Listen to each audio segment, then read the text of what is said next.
Salut à toutes et à tous, en ce mercredi, combien? 29 mai 2019. J'aimerais qu'on regarde ensemble la vidéo, l'échange de Yann avec un imam. On va écouter la première partie, peut-être la deuxième, je sais pas.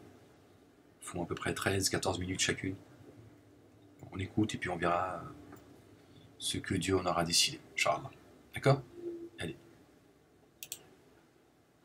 أعوذ بالله من الشيطان الرجيم بسم الله العظيم الكريم ألف لام ميم ح ميم عين سين قاف allez بسم الله. Allô. Allô. Salam alaikum. Alaykoum salam. Oui, j'aurais quelques questions à vous poser. Beaucoup. Non, juste deux. Donc deux, c'est déjà pas mal. Oui. Pourquoi la majorité des imams ne récitent pas le premier verset de la Fatiha? Bismillahirrahmanirrahim. D'accord. Le deuxième. Et je voudrais votre avis en fait pour la. Oui. Et pour la deuxième question. Oui, pour la sourate 33 verset 40. Mohammed n'a jamais été le père de l'un de vos hommes, mais le messager de Dieu et le sceau des prophètes, et le dernier des prophètes. Je voudrais votre avis là-dessus. Oui, pour la Fatiha, la majorité des savants, ils voient que le Bismillahirrahmanirrahim n'est pas un verset. Il s'agit juste d'un commencement, d'une ouverture.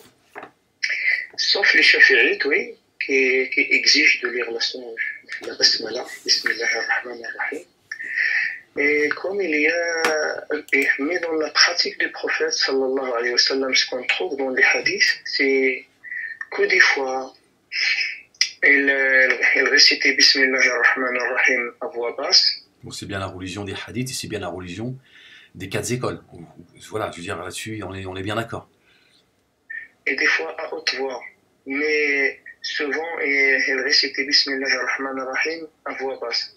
C'est-à-dire, même malgré qu'on ne la récite pas à haute voix, souvent on la récite à voix basse.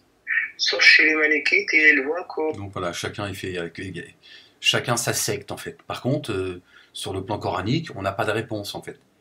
Donc en fait, tu dois prendre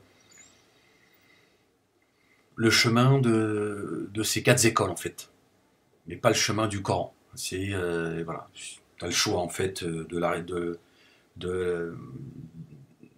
réciter la basmala ou pas. Sur quelle autorité ces gens s'appuient? À travers un hadith divin, c'est qu'Allah subhanahu wa ta'ala... Un hadith divin. Hadith Qudsi. Ils ont même des hadiths divins, tu vois. Bon, comment se fait-il qu'il y a des hadiths divins, hadith Qudsi, et des hadiths, on va dire, humains? Donc, s'il y a des hadiths divins, ça veut dire que on devrait comprendre la logique des choses, c'est-à-dire que celui-là, c'est un hadith authentique. Il n'y a aucun doute, puisqu'il est divin. Donc, ça veut bien dire que les autres, c'est pas très clair. Donc, vous voyez, déjà, vous vous mettez tout seul dans le merdier avec vos hadiths Qudsi, les hadiths Sahih, on dirait il y a des hadiths, c'est pour, tu vois, les débiles mentaux, ceux qui réfléchissent un peu, ceux qui pensent avoir la science. S'il y a des hadiths divins, ça veut dire que vos autres, ils sont humains. Donc, on peut pas s'y fier. Et pourtant, toute votre religion tient sur des hadiths humains. Ils ne sont même pas sur des hadiths Qudsi. C'est pour vous dire à quel point... tu vois, tout ça n'a aucun sens. Partager la prière en deux dans le hadith Qudsi, qasamtu as-salata bayni wa bayna abdi. Donc Qudsi, c'est bien, voilà, c'est des hadiths divins. Donc ça veut dire que ce sont des paroles de Dieu qui ne sont pas dans le Coran. Voilà. Mais donc c'est donc la parole de Dieu. Les autres hadiths, ce sont les hadiths des humains.